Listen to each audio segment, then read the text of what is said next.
एक समय की बात है। समंदर के पास में एक बहुत सुंदर टापू था। उसके चारों तरफ पानी ही पानी था। उसी टापू पर रूपा नाम की लड़की अपने पिता के साथ हंसी खुशी रह रही होती है। रूपा बहुत चंचल और समझदार लड़की थी। उस टापू के एक छोर पर एक राक्षस रहता था जो कि बहुत विशालकाय और ताकतवर था। उसे अपनी ताकत पे बहुत घमंड था। वह उस पूरे टापू पर अपना राज्य चाहता था और साथ ही अपनी मनमर्जियां किया करता था। टापू पर जितने भी लोग रहा करते थे वह सब उस राक्षस से छुटकारा पाना चाहते थे। टापू के लोग समुद्र से मछलियां पकड़ पकड़ कर अपना और अपने परिवार का गुजारा किया करते थे। एक दिन वह सभी लोग समुद्र पे मछलियां पकड़ रहे होते हैं कि तभी उन सभी में से एक व्यक्ति बोलता है कि हम जितनी भी मछलियां पकड़ें उसमें से आधा हमें उस राक्षस को देना पड़ता है। आखिर कब तक ऐसा चलेगा? तभी एक व्यक्ति ने कहा, अरे भाई जल्दी चलो, दानव को मछलियां दे आते हैं, नहीं तो आफत आ जाएगी। वह दोनों व्यक्ति उस राक्षस के पास जाते हैं। उस वक्त वह राक्षस सो रहा होता है। वह वहां से मछलियां रखकर निकलने लगते हैं। राक्षस उन दोनों व्यक्तियों में से एक व्यक्ति को गर्दन से पकड़कर उठा लेता है। वह व्यक्ति जोरों जोरों से चिल्लाने लगता है, अरे बचाओ मुझे, आज तो कोई बचा लो मुझे, बचाओ इस राक्षस से मुझे। इतने में ही वह राक्षस बोला, आज तुम लोगों ने आने में देरी कर दी और इसकी सजा ये है कि आज की सारी मछलियां मेरी। ये बोलकर राक्षस ने उस व्यक्ति को ऊंचाई से नीचे फेंक दिया।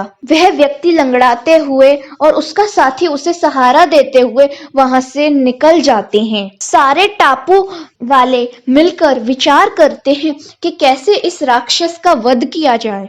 एक दिन सब टापू वालों ने मिलकर योजना बनाई। उनमें से एक व्यक्ति ने कहा कि आज उस राक्षस को कोई भी मछली नहीं देगा और वह खुद मछली पकड़ने नहीं जाएगा क्योंकि वह पानी से डरता है और वह मछलियों की तलाश में जरूर निकलेगा। हम एक पिंजड़े में कुछ मछलियां रख देंगे। जैसे ही वो मछलियां खाने पिंजरे में जाएगा, पिंजरा बंद हो जाएगा। जैसा टापू वालों ने योजना बनाई बिल्कुल वैसा ही हुआ। वह राक्षस पिंजरे में बंद हो गया। उसी टापू का एक लड़का हरिया जंगल के रास्ते कहीं जा रहा था। अचानक राक्षस के पिंजरे के पास वह आ पहुंचा और राक्षस को देखकर झट से एक पेड़ के पीछे छिप गया और बोला, जान बची, अच्छा हुआ कि उस राक्षस ने मुझे नहीं देख पाया। और वह बिल्कुल भोला बनकर उसे बुलाने लगा, अरे ए व्यक्ति, इधर आ, मेरी बात सुन।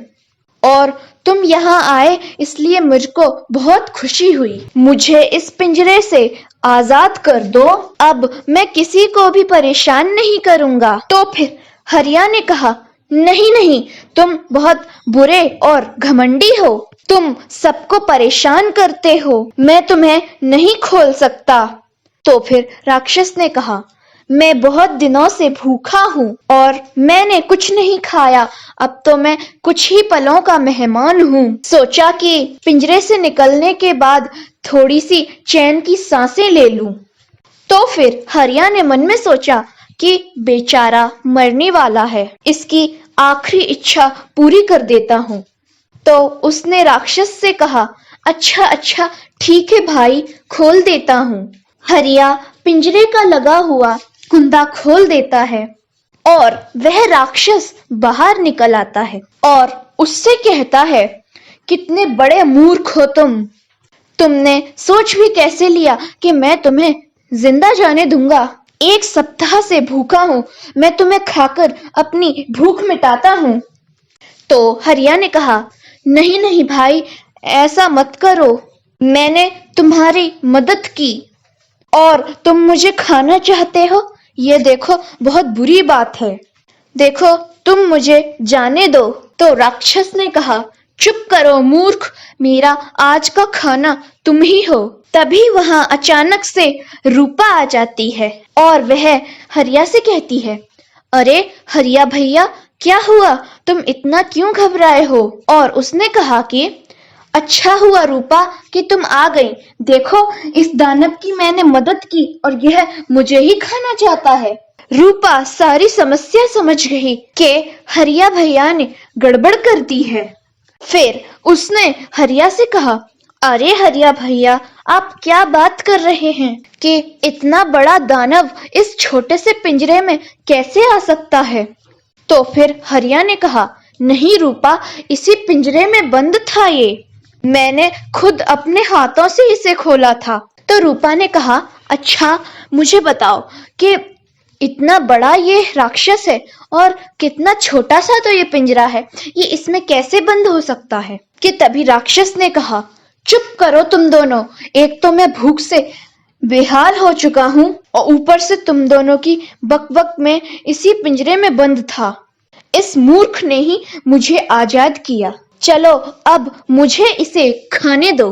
तो फिर रूपा ने राक्षस से कहा, अरे राक्षस जी, आप तो हरिया भैया की तरह बेवकूफी वाली बातें कर रहे हो। भला पिंजरे में आप कैसे आ सकते हो?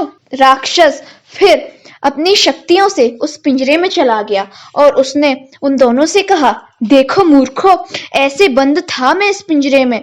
इतने में रूपा झट से उस पिंजरे का कुंदा लगा देती है। फिर राक्षस जोरों जोरों से चिल्लाने लगा, अरे ये क्या किया तुमने? खोलो मुझे, खोलो मुझे और बाहर निकालो मुझे। तो रूपा ने कहा, अब तुम बंद रहो इसी पिंजरे में। रूपा और हरिया दोनों खुशी खुशी वहां से चले गए।